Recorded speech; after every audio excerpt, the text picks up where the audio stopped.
नमस्कार दोस्तों, मैं विनय शर्मा आप सभी का अपने चैनल यूट्यूब चैनल तैयारी विद विनय में आप सभी का स्वागत करता हूं। दोस्तों, आज हम जिस टॉपिक की बात करने वाले हैं वो बहुत ही महत्वपूर्ण टॉपिक है। वो टॉपिक है किशोरावस्था, एडोलसेंस, जिसके बारे में हम पढ़ने वाले हैं। यह अवस्था 12 से 18 वर्ष के बीच की होती है और विभिन्न राज्यों की या सीटेट, यूपी टेट और जितने भी टीचर से संबंधित एग्जाम हैं उनमें ये अक्सर सीडीपी के भाग के अंतर्गत ये किशोरावस्था से 2-4 प्रश्न पूछ लिए जाते हैं। ठीक है, तो शुरुआत करते हैं फ्रेंड्स। शुरुआत करते हैं, किशोरावस्था क्या है? किशोरावस्था जब बाल्यावस्था समाप्त होकर व्यक्ति शारीरिक, मानसिक, भावनात्मक एवं सामाजिक परिवर्तन से गुजरता है तो इस अवस्था को किशोरावस्था कहते हैं। इसको टीन एज भी कहते हैं। टीन एज के नाम से भी इसको जाना जाता है, अक्सर पूछ लिया जाता है, बहुत ही महत्वपूर्ण है ये। ठीक है, अब आगे बढ़ते हैं। किशोरावस्था के उपनाम, किशोरावस्था के उपनाम क्या क्या हैं? हम नामों के बारे में, इसके मतलब जो उपनाम हैं इनको किस किस अवस्थाओं के से जाना जाता है तो उसके बारे में हम पढ़ेंगे यहाँ। अब हम किशोरावस्था के उपनाम को एक एक करके उदाहरण के सहित समझेंगे।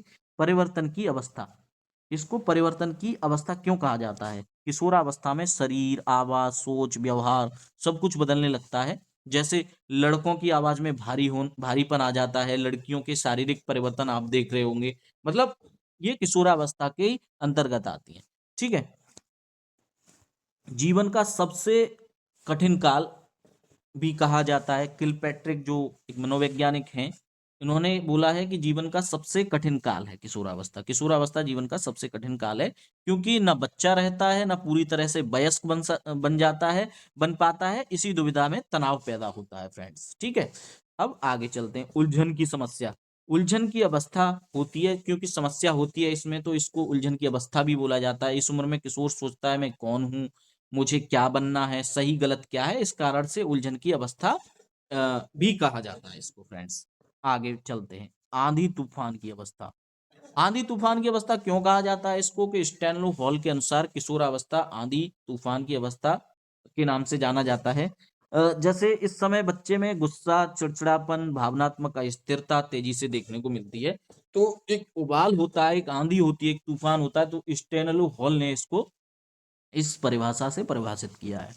ठीक है, आगे दुखों की अवस्था, आगे इसको दुखों की अवस्था के नाम से भी जाना जाता है। छोटी छोटी बातें भी बहुत बड़ा दुख का कारण बन जाती हैं, जैसे दोस्ती टूटना, माता पिता की डांट या असफलता, तो इसको दुखों की अवस्था के नाम से भी जाना जाता है।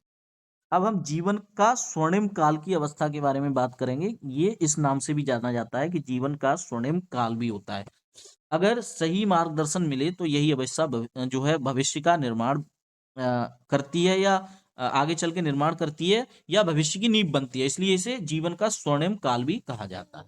ठीक है, अक्सर पूछ लेता है एग्जाम में कि जीवन का स्वर्णिम काल किस अवस्था के अंतर्गत आता है या किसको कहा जाता है, तो एक टिक लगा सकते हैं इसमें, किशोरावस्था। ठीक है, आगे चलते हैं।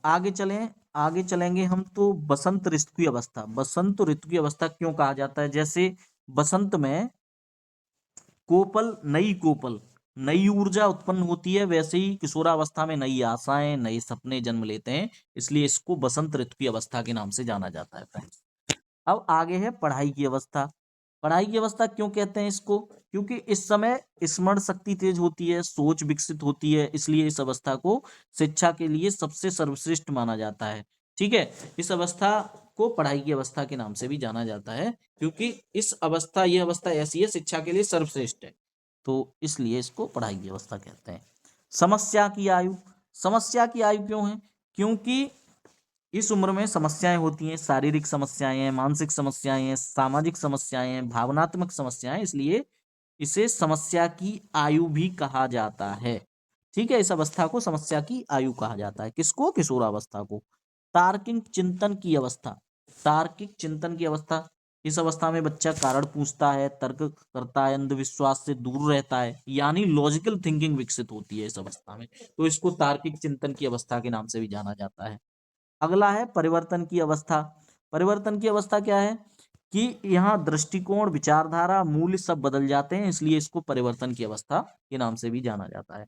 संवेगात्मक अवस्था, संवेगात्मक अवस्था भावनाएं, बहुत तेज होती हैं, प्रेम है तो बहुत ज्यादा प्रेम है, क्रोध है तो बहुत ज्यादा क्रोध है, भय है, आत्मसम्मान, इन्हें संभालना किशोर के लिए कठिन होता है, इसलिए संवेगात्मक परिवर्तन की अवस्था के नाम से इसको जानते हैं दोस्तों। ठीक है, अब आगे बढ़ते हैं, आगे बढ़ते हैं हम। तो मनोवैज्ञानिकों के जो महत्वपूर्ण कथन हैं, जो परीक्षा के दृष्टिकोण से अच्छे हैं, ये अक्सर पूछ लिए जाते हैं इससे। किलपैट्रिक साहब ने, जैसा कि मैंने पीछे भी बताया था, किशोरावस्था जीवन का सबसे कठिन काल है, ये किलपैट्रिक साहब ने कहा था। अब स्टेनलो हॉल ने किशोरावस्था ये जो है आंधी तूफान की अवस्था है। रूसो ने क्या कहा है, किशोरावस्था भावनाओं की पुनर्जागृति है। तो इस टाइप से ये जो है कुछ कथन है कुछ मनोवैज्ञानिकों के। अब सीधा शॉर्ट में अगर बात करें हम, तो सीधा है कि आंधी तूफान की अवस्था स्टैनले हॉल, सबसे कठिन काल किलपैट्रिक, भावनात्मक पुनर्जागरण रूसो। इस टाइप से मनोवैज्ञानिकों के कथन है। ठीक है, तो दोस्तों अगर ये मेरा वीडियो आपको अच्छा लगा हो, कुछ इसमें और इम्प्रूव कर सकते हैं, तो थोड़ा सा कमेंट में हमें बताइएगा। और दोस्तों हमारे इस चैनल को प्लीज़ आप जो है यहाँ से लाइक भी कर सकते हैं, शेयर भी कर सकते हैं एंड सब्सक्राइब कर सकते हैं। अगर और आपके सब्सक्राइब, लाइक और शेयर करने से मुझे थोड़ा सा मोटिवेशन मिलेगा, तो मैं और अच्छा कर पाऊंगा और अच्छे से आपको एक्सप्लेन कर पाऊंगा थोड़ा सा। तो आप मेरे को ये चीज़, ये मोटिवेशन दे सकते हैं और कमेंट में बता सकते हैं क्या गलती है, तो मैं उसको सुधार भी कर सकता हूँ दोस्तों। ठीक है, तो आज के लिए बहुत बहुत धन्यवाद आप सभी का दोस्तों।